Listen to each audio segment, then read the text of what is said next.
Just imagine going in on Monday to the office, if you work in an office setting, and talking to your coworkers and feeling like $1,000,000 on a Monday when they're drowning themselves in their third cup of coffee. Because let's be honest, weekends are rarely used for relaxation. We usually are doing so many things, and we actually end up more tired on a Monday than we would if we spent time working on ourselves and working on our health.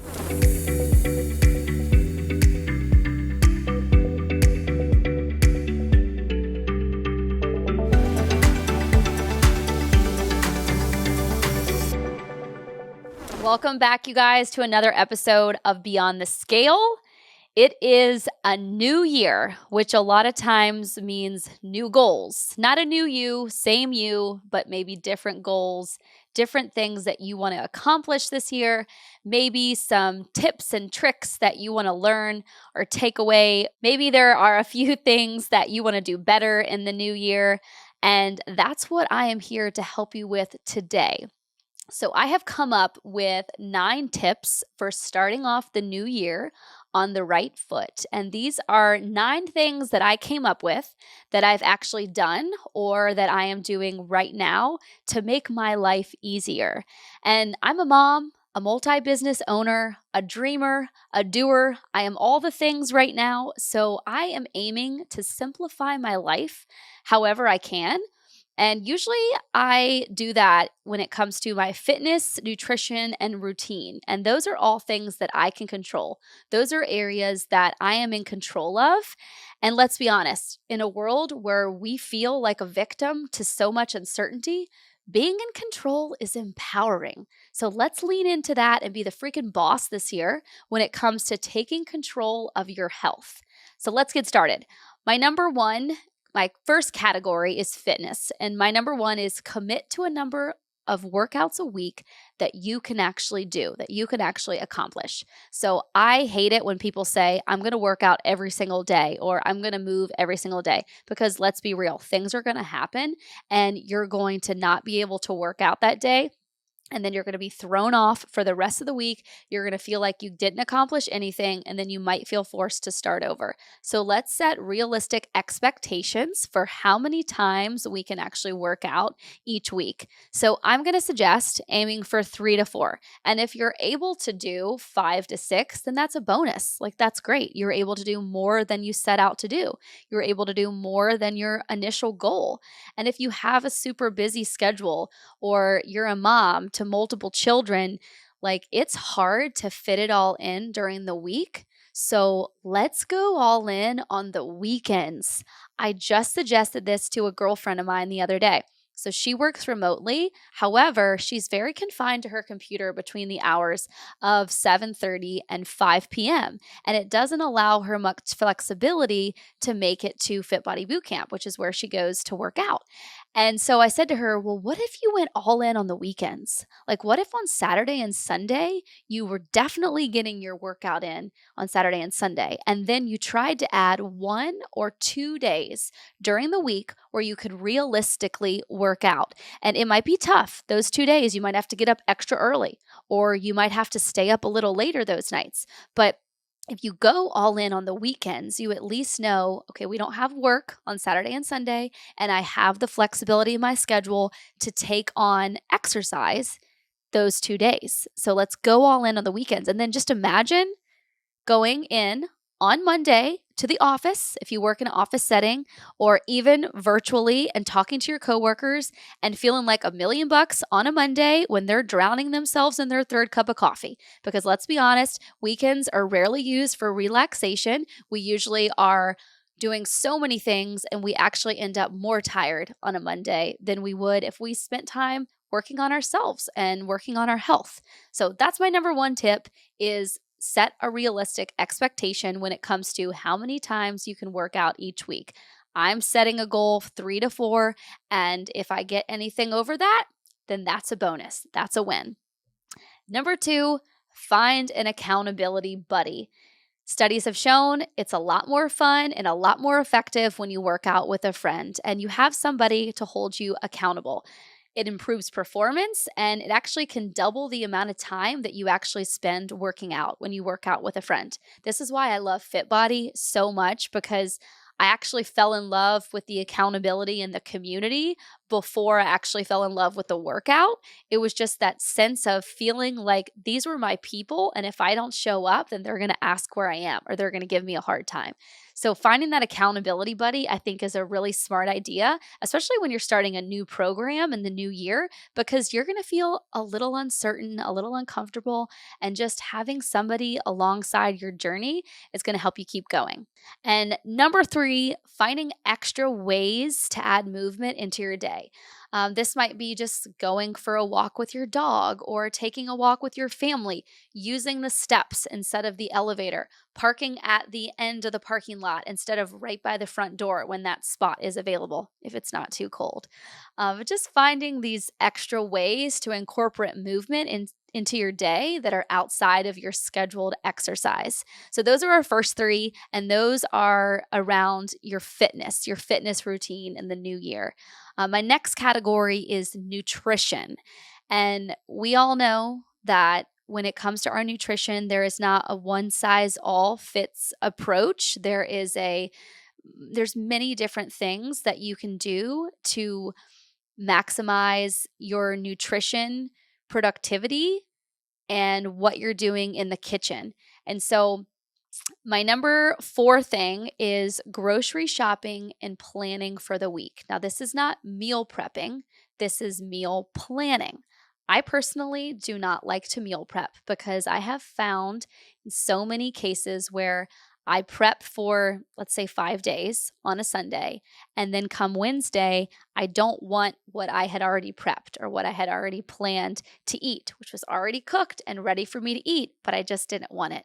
So instead of doing that and wasting food, plan what you're going to have. Don't necessarily cook it, but write out the menu. And you don't have to do this every day. Like maybe you know that you're going to go out to dinner 2 days that week. Plan the other 5, or just start with planning 3 to 4, because it's going to be so much easier come dinner time to know what you're going to have. And then it also allows you the ability to find a recipe that you want to try and make sure that you're buying all the ingredients for that, or incorporating more healthy items, more whole foods into your menu for the week. If you're more intentional about what you're going to eat for the week and planning it out, you're much more likely to eat healthier during the week. And then also, like, cooking a little extra for leftovers for lunch.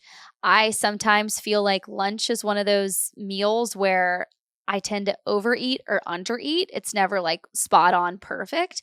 So for example, if I don't have anything planned, I might have a protein bar, and then maybe I'll have a few pieces of turkey and cheese, and then a bag of Quest chips, and then a protein shake. And it's just like all of these random things that isn't really a good, full, nutritious meal. So planning ahead and maybe cooking a little extra the night before can help you with your lunches during the week.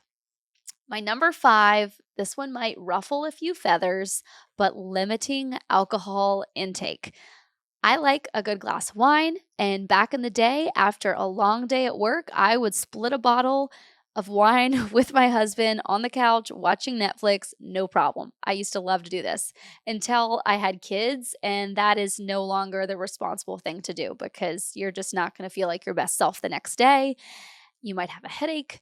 It's just not good. It's not good for anybody. And so if you think alcohol is doing good for you, it's likely in your mind. A lot of people think it helps you sleep at night. Sure, but too much alcohol actually disrupts your sleep. Don't get me wrong, I still drink every now and then. I still enjoy a good glass of wine, but I do try to drink it earlier on in the day or in the evening, at least 3 to 4 hours before I go to bed. And then also make sure that you're drinking water with your alcohol, and then try to drink your alcohol when you're eating a meal, because you're likely not eating the meal right before you go to bed. So that's likely going to give you that adequate time between your drink and when you're laying your head on the pillow. And so I am now in a season of life where when I drink, it's usually in a social setting or a special occasion, maybe a date night or a party. I'm not going to just casually drink at home every night during the week, especially late at night when my kids go to bed.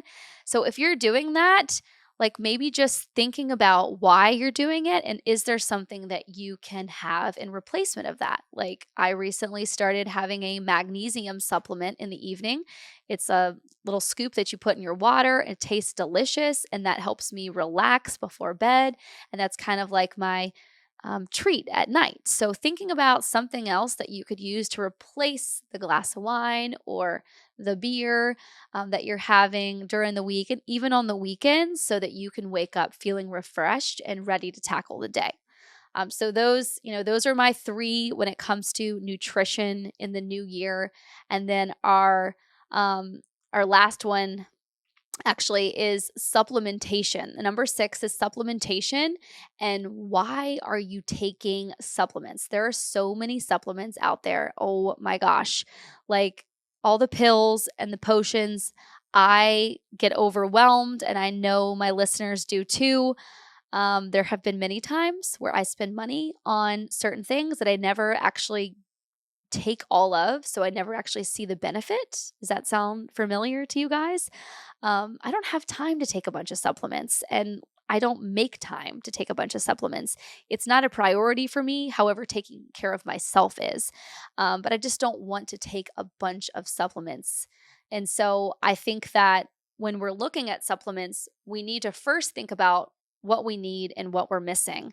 And I do recommend consulting with your PCP, your primary care physician, before taking any new supplements because you want to make sure that you're doing something that is going to do good and not, more harm than good. And everybody's body is different. And so I think it's a good thing to consult with a doctor before taking on any new supplements. But most nutritionists say that we need vitamin D, B, C, zinc, magnesium. Those are like the top 5. But outside of that, a lot of times we probably don't need some of the things that we think we do. Like you don't need a fat burner pill. Let me tell you that. There's other ways that you can burn fat that are much more effective and that are going to help you much more in the long run than some magical pill. And you're likely not going to be willing to take that pill long enough to really see the results of that pill, to see the true benefit. So let's take a step back. The next time you see some magic pill or potion advertised on your Instagram, before clicking purchase, let's think about why we need that and if we're actually missing that thing in our body that is going to make us need that. So a lot of people say, like, I don't need supplements because I get everything that I need from my food. While that is possible, it's extremely difficult to do because a lot of the food that we consume is packaged and processed and making it harder to digest and absorb the nutrients that we need. So there are going to be some supplements that your body needs if you're not getting them from food. So again, going back to consulting with your PCP first and maybe doing some routine blood work just to check to see if there's anything that you're missing. And then our last section is around mindset, one of my favorite topics. And number 7 is journaling. So this is something that I recently started doing, and I spend less than 5 minutes. Like it really only takes me like 2 to 3 minutes. I have this little orange journal that I keep by our bed, and I write down everything that I did in that day. And it's like nothing exciting at all. Like I don't think anybody actually wants to read this journal, but it's just everything that I did today. It's kind of like a recap of the day.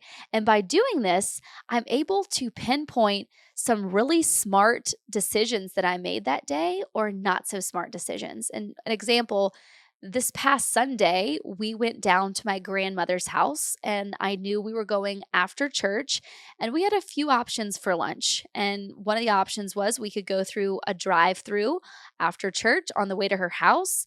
Another option would be just eat whatever she had there, which turns out all she had were chips, candy, and cookies, which of course the kids loved. Not so great though for a healthy, nutritious lunch. And then our third option was to pack our lunch. Well, we ended up packing our lunch. We packed turkey wraps.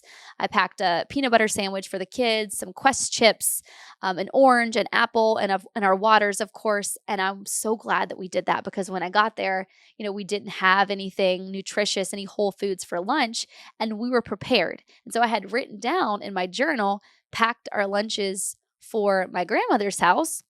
And I saw that as a win. Like, wow, I can't believe I did that. Like, that's great. That was a great thing that I did today.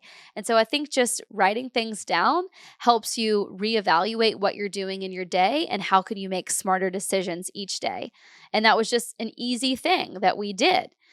Number 8, writing a to-do list for the next day. I've been doing this for more years than I can count. It helps me organize my thoughts, and I cannot stand, like unread emails and just the chaos going on in my mind. I need it to be on a piece of paper, written down so I can refer back to it each day. And I also get my family involved in this. I definitely get my husband involved. I make sure that he knows what we have going on, maybe what we're having for dinner the next day so that everybody is on the same page.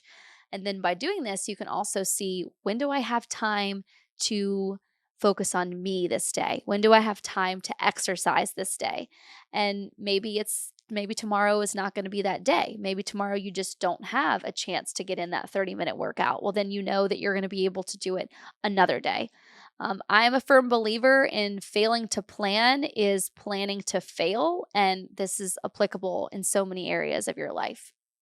And then our last tip when it comes to mindset and setting goals for the new year is getting a new planner for your house and personal care and schedule the following appointments for 2023. And those are, your primary care appointment. So do a well visit every single year. Even if you feel like you are the healthiest person on earth, go get routine blood work done. Go see your PCP. If you don't like your PCP, do some research and find a good one. Go to the dermatologist. Go to the dentist, schedule your eye doctor, look at your next vet appointment or grooming appointment, your next hair appointment or self-care appointment, any household maintenance things that you need to do throughout the year. Schedule that, put it on your new planner, and make sure that you have that mapped out. Car registration, car inspections, any of those things that you have coming up for the new year, just go ahead and take 30 minutes to an hour and schedule it all out so that you already have it planned, so that you're not getting to a point where you say, oh, whoops, my car registration has expired this month. I need to go do that. So do that in advance. So those are my 9 super hacks, super tips for the new year. And just to give you a recap, number 1 is commit to a number of workouts each week that you can actually do. Anything over is a bonus. Number 2, find an accountability buddy. Number 3, find ways to add extra movement in each day. Number 4, grocery shopping and planning for the week. Number 5, limiting alcohol intake. Number 6, evaluate your supplementation and why you're taking them. Number 7, journal. Number 8, write a to-do list for the next day. And number 9, getting a new planner and planning out everything that you have to do in the new year for your personal health and your household. So I hope some of these tips helped some of you guys, and I'm sure we could dice up our goals for the new year in many different ways, but these are just some things that I truly feel like are in my control that I can do to make healthy choices in the new year. So if you got value from this episode, you know the drill. Please subscribe to our channel, like, comment below with your biggest takeaway, and then follow us on all our other social media platforms. See you soon, guys.